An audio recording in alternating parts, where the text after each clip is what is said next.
The mirage of money. Money, the grand illusion that humanity never stopped chasing. For centuries, we have mistaken currency for creation, believing that wealth is what we can touch, not what we can think. We built nations, temples, and egos around its shine, only to learn again and again that money was never the flame, only the reflection of it. The world worships wealth but rarely understands it. People don't chase prosperity. They chase security. They don't crave freedom. They crave control. And that's why the game remains the same. Billions moving faster but never moving forward. Napoleon Hill once said, "The man who does more than he is paid for will soon be paid for more than he does." But today people demand more pay before they deliver more value. We've reversed the law of creation. We want the harvest before we plant, reward before mastery, applause before contribution. Money doesn't flow to effort. It flows to certainty. It follows the mind that knows what to do when others panic. It obeys clarity, punishes confusion, and abandons emotion. Robert Kiyosaki once said, "It's not how much money you make. It's how much money you keep, how hard it works for you, and how many generations you keep it for." That is the formula of endurance, not accumulation, but architecture. You see, money without systems is just noise, and noise fades. People chase symbols because they've forgotten substance. They confuse the evidence of wealth with the essence of it. Cars, watches, homes, these are byproducts of order, not the origin of it. And because of that, they get lost in the illusion. The more they collect, the emptier they feel. The wealthy don't collect. They construct. They build structures that earn while they sleep, relationships that grow while they rest, and reputations that compound even in silence. That's why Elon Musk once said, "You get paid in proportion to the difficulty of problems you solve." Because the game was never about hours. It was always about impact. To be rich is to have money. To be wealthy is to have time, and to have legacy is to have meaning. That's where the mirage ends and construction begins. The psychology of builders. If wealth were only about intelligence, universities would produce empires. But they don't, because real wealth is built in psychological endurance, not intellect. Humans evolved for safety, not success. Our brains are wired to preserve energy, avoid risk, and seek approval. But wealth, real wealth, demands the opposite. It demands risk, delay, rejection, and relentless repetition. That's why most never make it. Not because they're lazy, but because they're addicted to comfort. They crave peace before they've earned power. They trade long-term prosperity for short-term relief. Psychologists call it present bias, the obsession with now. It's the same bias that makes a person spend before saving, scroll before building, and dream instead of designing. The brain tricks us into thinking speed is success, but speed without strategy is self-destruction. John Maxwell once said, "You'll never change your life until you change something you do daily." And that is the architecture of psychology. Daily redesign. Habits compound faster than money ever will. Discipline is interest paid by time. Napoleon Hill once said, "Every adversity carries with it the seed of an equal or greater benefit." Most people never find that seed because they refuse to sit with pain long enough to decode it. The poor react to pain. The wealthy reflect on it. They turn adversity into architecture, failure into feedback. They use emotion as information, not identity. And that is why the greatest builders feel pain deeply, but never personally.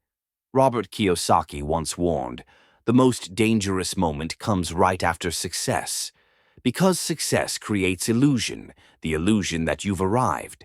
And when you think you've arrived, you stop evolving. The moment you stop growing, your legacy starts dying." Wealth requires psychological rotation. To remain a student even when you're a master. To remain curious when you're comfortable. and to remain humble when you're celebrated. Because discipline is not the absence of emotion, it's the governance of it. And those who master that master the unseen empire, themselves. The architecture of legacy. If wealth were a building, most would never reach the foundation. They're too busy decorating the facade, appearance before integrity. But a legacy that lasts must be engineered like a cathedral, slow, deliberate, and designed to outlive its maker. Robert Kiyosaki once said, "The rich don't work for money. They make money work for them." But the elite go further. They make ideas work for them. They build systems so intelligent that their time becomes optional. That's the highest leverage, when your mind continues performing long after your hands stop moving. Legacy builders understand leverage as the new literacy. They ask not, "How can I earn?" but, "How can I multiply?"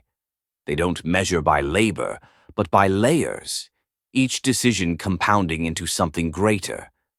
John Maxwell once said, "True success is measured by succession." If your creation stops when you do, you've built a moment, not a movement. A dynasty isn't defined by dollars, it's defined by design. Look at history. The Rothschilds, the Rockefellers, the Medici. Their wealth was not in gold, it was in governance. They built systems of thought, education, and principle. They didn't just pass down inheritance, they passed down intelligence. That is the architecture of continuity. To build something that functions in your absence, that is immortality in motion. Most fail here because they build for ego, not for endurance. They scale visibility instead of viability. They chase attention but ignore structure, and so their wealth dies the moment they do. True legacy requires emotional detachment. It's not built by those who crave applause, but by those who crave alignment. Wealth that endures is quiet, calculated, designed to breathe through centuries. It is never built in the spotlight, but always in the shadows of intention. The immortality of value. At the end of the climb, when the applause fades and numbers blur, what remains is meaning. And meaning, not money, is the only true measure of immortality. Napoleon Hill once said, "Whatever the mind can conceive and believe, it can achieve." But belief is not enough. It must be institutionalized. Belief builds, structure sustains. Legacy begins when wealth graduates into wisdom, when what you know starts teaching others even after you're gone. That's why the greatest builders create not companies, but cultures, not profits, but principles. John Maxwell once said, "You will never fulfill your purpose if you are not ready to serve." Service is the final stage of mastery, when wealth ceases to be about possession and becomes about provision. Because prosperity that doesn't circulate decays. Money that doesn't move turns into misery. Robert Kiyosaki once said, "The richest people in the world build networks. Everyone else looks for work." Networks are the arteries of legacy. They carry your philosophy long after your name fades. They are the living memory of your contribution. The great paradox of life is this: the more you give away, the longer you remain. Because wealth that only feeds you dies with you. Wealth that feeds others outlives you.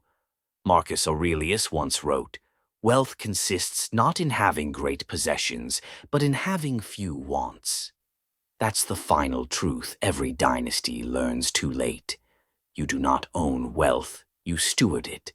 You guide it, design it, protect it, and eventually release it. Legacy is continuity of contribution. It is value that continues breathing through time. It is not measured in what you earned, but in what remains useful when you're gone. The poor chase comfort. The rich chase success. The wise chase continuity. You were never meant to chase money. You were meant to construct meaning, brick by brick, act by act, generation by generation. Because wealth fades, names fade, but value endures. And the only thing more powerful than a wealthy mind is a mind that builds wealth to set others free.